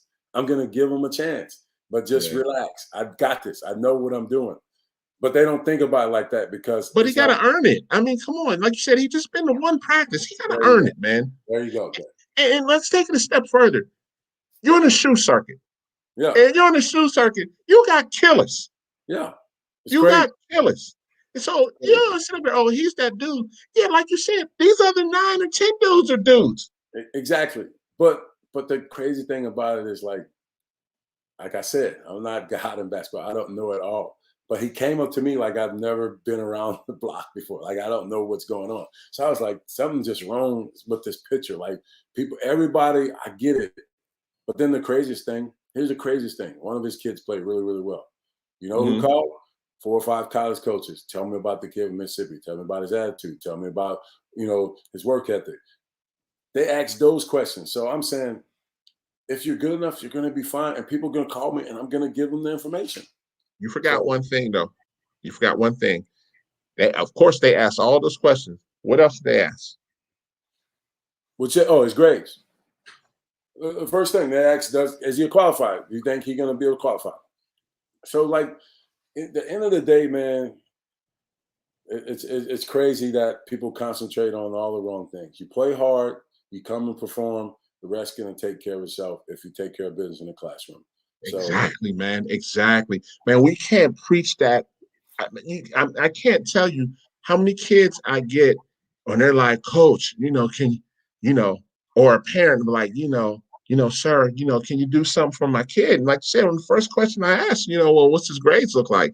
And now let's take it even further than that, man, because you understand this as well. We'll go with that borderline. That borderline is 3.0. Yep. If you're okay and you have a 3.0, okay, you have somewhat of a chance. But when you start telling me, oh, he's a 2.2 or a 2.3, you better be one of the coldest ones out there for them coaches to be like, oh, we're going to make an exception. And a lot of parents don't understand that. They don't. But what have they been doing for the past? If you got a 2.2, somebody missed the boat a long time ago. Like, because you can't have a 2.2 and get to college. But let's be honest. I mean, yes, you're 100% correct. But that's on the kid, yes. But it's on some of these programs that they're not preaching, academics, man. They're trying to win. And they're just trying to get him eligible at 2.0 to stay eligible. Yep. So now we have a problem. So, yeah, he's the man. He put up 30, but I can't get on. We have kids in Atlanta, of course, that can go and got like 2.9s and 3.0s. And I have coaches telling me I can't take him. That was a wake-up call for me when I was like, man, you can't take a 3.1? I mean, gosh, he's straight. Not for what he brings to the table. I mean, without saying that. Right. No. Yeah, So, it's real delicate. My thing is, though, at the end of the day, are we setting these kids up for long-term success, or are we just setting them up for short-term success? Because at the end of the day, we know the ball stopped bouncing. We know Father Time is undefeated. So the long-term play is always educated. I mean, I'm living proof. Like, people ask me all the time, man, Randy, man, we saw your career. You was great high school. Man, I won every award you can win as a junior player. From ages 12 to 7, I won everything you can name it. There's only two of us, Lou Alcindor and now Kareem Abdul-Jabbar and LeBron James, to win back-to-back National Players of the Year, junior and senior. It's only 3 of us. But I'm saying, like, at the end of the day, if you don't take academics serious, it ain't worth it, because nobody knows how it's going to turn out. There's no secret sauce you can put on and say, okay, I'm going to put it on him and he's going to be that one. Life doesn't work like that. There's very few, but at the end of the day, you got to have something to fall back on. You got to play the long game, because that's going to last further than anything else you can do. Hey, man, that's as real as it get right there, because if I'm not mistaken, you had knee issues, right? Mm-hmm. Yep. After I finished high school, I tore an ACL and then come back after my redshirt freshman year, fractured patella. Knee, I remember that. And got lucky. And remember I told you, like, tough, gritty, like, that's Louisiana. Like, when I left college, it was the first year they said you can put your name in the draft without having an agent. I did that. But I told myself I was going to make it no matter what. And I survived pretty much 10 plus years professionally on one leg, but my mentality was strong. And what people don't understand, a high basketball IQ can get you a lot further than yes, sir. Ability. Yes, so sir. I knew how to play the game from below after I got hurt, but before I got hurt. So I had both of them before I got hurt. But then when I got hurt, my mind still controlled the game of basketball. And so once you're able to do that, it's different. You're able to control your own pathway. And that's something that most kids today, they just want to go run, jump, shoot threes, dunk, and watch the highlight. But at the end of the day, man, you got to make people better. And you got to have trust in any coach. It didn't matter what NBA team I played on. If I had a 10-day contract, I can go in one day and learn every one of their sets. And they trusted me with the ball. Have a high assist, had a low assist to turnover ratio where they trusted me. And that's, at the end of the day, man, that's what all coaches want. So the mentality you're really talking about that gets you to that level is you can see usually 2 plays ahead. Am I right? There's great special ones do that. Jay Kidd could do it. Steve Nash could do it. I'm saying, like, that's where it was. Magic Johnson, like, when you can, LeBron, like, when you can see the plays way before everybody else sees them, especially, that takes a lot of watching. That takes a lot of studying. Mm-hmm. That's the one thing. Like, I have a son. He's 13, junior. Okay. I've had him around the game, sitting on the bench when I've coached at Adidas Nation and saw the best of the best guys, G League, professional. He sit on the bench right there because he got to soak it all in. He got to see the way they walk, the way they smell, the way they look, the way they think. And that's how his mind works. And I don't know how it's going to turn out for him, but his love for the game is similar than I had. But, like, He's been around it forever. He's watched it. And most kids don't watch that's the most amazing thing, David. Man, I ask kids how much basketball they watch. Do they watch themselves? Do they watch others? They don't watch it. I got some guys who say they want to be the very best and don't watch basketball. And I'm like, you can't want to be the best if you don't watch what makes a guy special. So then I ask them, study your craft. Study your craft. But David, I ask everybody, like, even this is true. When Seattle, of my last couple of years of playing, I was in Seattle. Sam Presti gets the job. The team's in Seattle. He says, Randy, I need you to take a look at a guy. I need you to tell me if he can be a point guard. And I was like, all right, whatever. I'll do whatever. So he took me the whole summer after they drafted Russell Westbrook. Tell me if he could be a point guard. He said, I need you to critique KD. I need you to critique Jeff Green. They were all young players at the time. I said, all right. So I spent the whole summer league, write reports, sent it to him. And at the end of the summer, I said, look, I don't know if Russell could be a point guard, but I say he got a boulder on his shoulder where he's going to be successful. And still to this day, 16 years in, he still has that boulder. And so yes, whether that gets him in trouble sometimes or not, but that's him. And so I say that to say, every time I evaluate a kid or somebody asks me to spend some time working out a kid or whatever, I always ask them a question. Who do you watch? Who do you want to be like? Right? So the first question is, what player you pattern your game after? And if they tell me Steve Nash, okay, what in Steve Nash game you would like to work on today? Because at the end of the day, that's what it's about. Like, it ain't about, okay, I like Steve Nash, but okay, what makes Steve Nash Steve Nash? His probing along the baseline and keep dribbling and make good passes, his pocket passing, like, are we working on that? So, but when they tell me, I don't know, I haven't watched them enough, then go watch them and then come back. Because that's how you get better. Like, it ain't about, we ain't reinventing the wheel with none of this stuff, man. The best players of the world have played this game. And people study them. That's what made Kobe Kobe. You want to be like Mike, like Jesus, you want to be like Jordan, watch him. Pattern it. What's wrong with patterning it after that? Nothing at all. That's what Kobe did.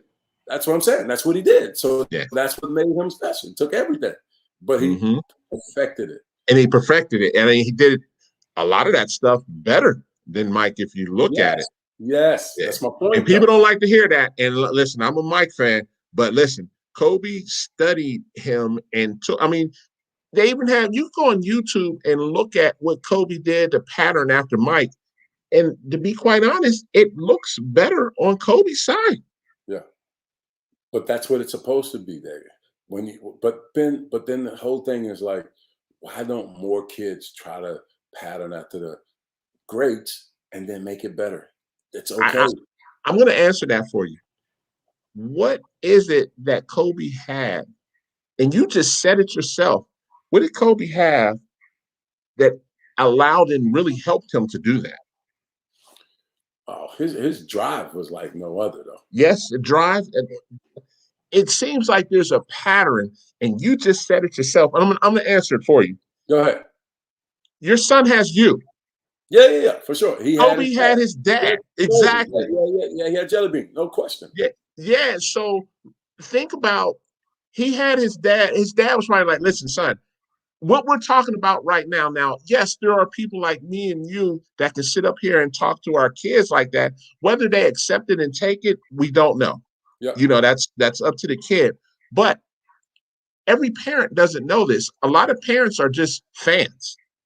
They don't break down the intricacies of games. They're looking like, did you see LeBron take off? Exactly. Yeah, of course he did. But like you just said, how did LeBron get to the bucket? What is he doing to get past his defender? No question. So just like your kid has, to be honest, he has a cheat code. He has you. Yeah, no question. But I'm gonna tell you the craziest thing though. You said that, I started laughing. But now the parents that have never touched a basketball in their life know it all though. That's the craziest thing that happened in today. That's true. That's true. And it's okay. You don't have to touch it to like learn the game. There's coaches that never played that learn the game. That are excellent coaches. Definitely. Yeah, coaches. Excellent so I'm not saying that, but when from an experience standpoint, all the parents know it all now in today's world because they watch YouTube, because they watch the social media. They know it all. They know how college recruiting goes. They know how the NBA game goes. They know about contract negotiations. They know how about branding. They know everything. It's hard. It's a hard world, David. It's hard. I hear it. That's true. I'm not going to argue that. That is 100% true. I guess what you're saying frustrates me sometimes because I know you're telling the truth, but unfortunately, like they only know like not even half of the game. Like they see some of the things that they can point out on YouTube because a lot of time YouTube points out the strong points of somebody and not the most important details of it, right? No, 100%. But furthermore, David, though, they go to people that don't know either. So they'll go to somebody else that don't have no clue, and they go and try to get answers to stuff. And I'm like, oh man, it doesn't make it. Like I'm saying, if you go in to build a house, you ain't going to a guy that is someone that builds. Let me see. I would say cars for a living or something. Or you're not going to someone like if you want to go buy a car. You're not going to a basketball coach. I'm just saying, like, it doesn't make sense, some of the things that they do, but it's the world we live in now, man. It totally is. And I'm not knocking them. It's just, I see it all the time. You use the word frustrated. I just shake my head. I was like, it doesn't make any sense. But, you know. I got another question. I got another question for you, man. Mm-hmm. So you went to LSU. Yep. And I tell people this all the time, and I would assume you've at least got to meet this man. You've met Chris Jackson or Muhammad Abdul-Rauf before. Yep. What's your take on him as far as, you know, when people talk about Steph Curry, I'll be like, before Steph Curry, there was this guy. No question. Childhood idol. I first saw him play in AAU, the Louisiana Spartan team.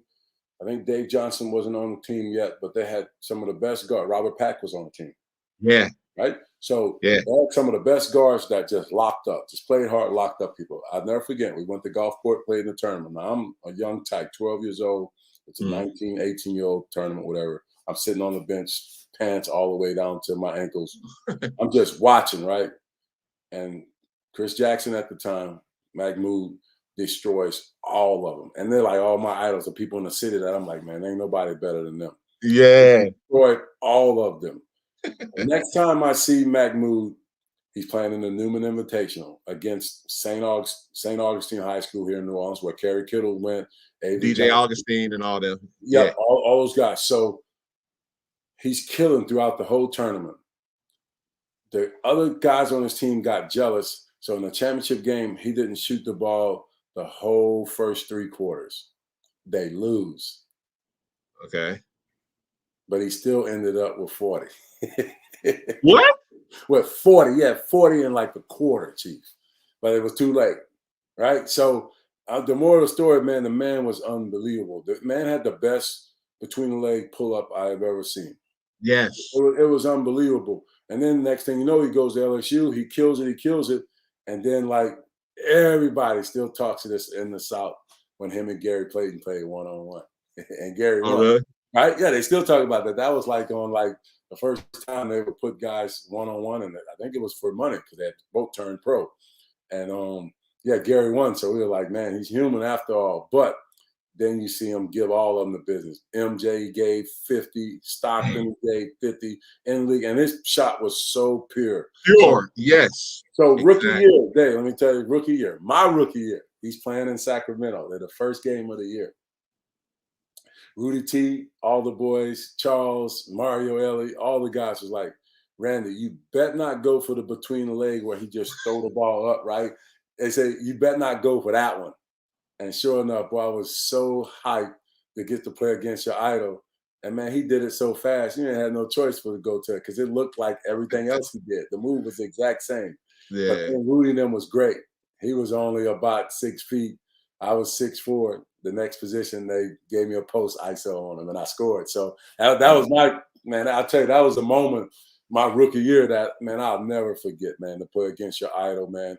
And we still talk to this day. I think he's in Atlanta. If I'm not mistaken, he's in Atlanta and he trains. Yeah, he trains. He trains guys out. So I'm going to put my son with him probably, I think Maybe at the end of this summer we talked, and so we keep in touch. I'm happy for him, man, because like with all the stuff that's going on in the world today, yeah, he was a pioneer for all this stuff. Kaepernick, all that stuff, and he got did wrong. He got railroaded. Yeah, he did. I wish the NBA would just apologize. Like that would I think mean the world to him. I know, but it would mean the world to him, man. I know. I remember. So you remember when you were coming through before the McDonald's Classic, the biggest thing was to come to Pittsburgh and play in a round ball. Round ball, yeah. Sonny Vaccaro. Man, yes, with Sony, yes. Yep. So when Chris first came, I was like, who is this guy? I mean, this dude, like I say, was 6 foot. When you look at him, he wasn't an imposing figure. No. But man, his skill level was so next level. Next level. I tell people that all the time, like, until you see this guy actually in real life and see him play, he was amazing. Honestly amazing. All right, man. I gotta go. Man, definitely wrap it up, man. I appreciate the time. We can top it up anytime, man. And when I come definitely, man. I appreciate you coming on, man. When you come up here again, when you bring your AAU team up here, man, let's definitely get together, man. I'll hit you. We'll talk some more off camera, man. But man, I appreciate you coming on. I'm going to come down there and check. I want to check out Newman, and I want to check out your AAU team as well, man. No, definitely, anytime. You got my okay, number. man. I'll shoot it to you, and we'll catch up. Appreciate it, man. I appreciate it, man. You take care, man. All right. All right. Appreciate that. All right. Later. Man, that was Randy Livingston. Man, we start just talking about just what it takes to get to the next level, and the man obviously played. You already know what it is. As we're at the end of the show, I definitely want to congratulate two people. I got an announcement to make but I want to congratulate two people. I want to congratulate Madison Clark out of Kennestone High School. She just signed with Limestone College. Definitely a big accomplishment for her. Congratulations. And my man that was on the show a couple weeks ago, Coach Daryl Mosley out of Lincoln U, took the assistant coach job at the University of Delaware. He's D1 now. Congratulations, brother. I'm going to definitely be checking you out. I'm going to hit you up later on, man, but I just wanted to make sure I congratulated you as well. As we wrap this up, big announcement. We got another podcast coming. As people were talking about post-grads, we got the Prep South Conference that is in its second year of existence. Well, we will have the Prep South Postgrad, the Prep South Postgrad podcast. I will be doing that. Coach Graham out of TLAP University and TLAP Prep Academy, and Coach Mason out of First Love. And thank you all for the opportunity. It's going to be 12 to 14 teams in that conference, and we're going to kick that podcast off in October. Also, we will have Coach Graham will be holding a JUCO post-grad tournament in Florida in October 8th. We will have more details on that coming up, and Hoops Hidden Gems will be one of the teams that does the exclusive from a recruiting standpoint. So that's going to wrap up the show for tonight. Man, thank you guys definitely for the all-star lineup. Coach Livingston, Malik, Eddie, Coach LaForce. I mean, everybody, and I can't forget my favorite coach from PV. I definitely come check you guys out because I know my brother-in-law will take me up there. Next week, we have somebody's coming on the show that's going to make their announcements of the college that they're attending. So definitely check into that, and we'll see you guys next week. And thank you for checking us out.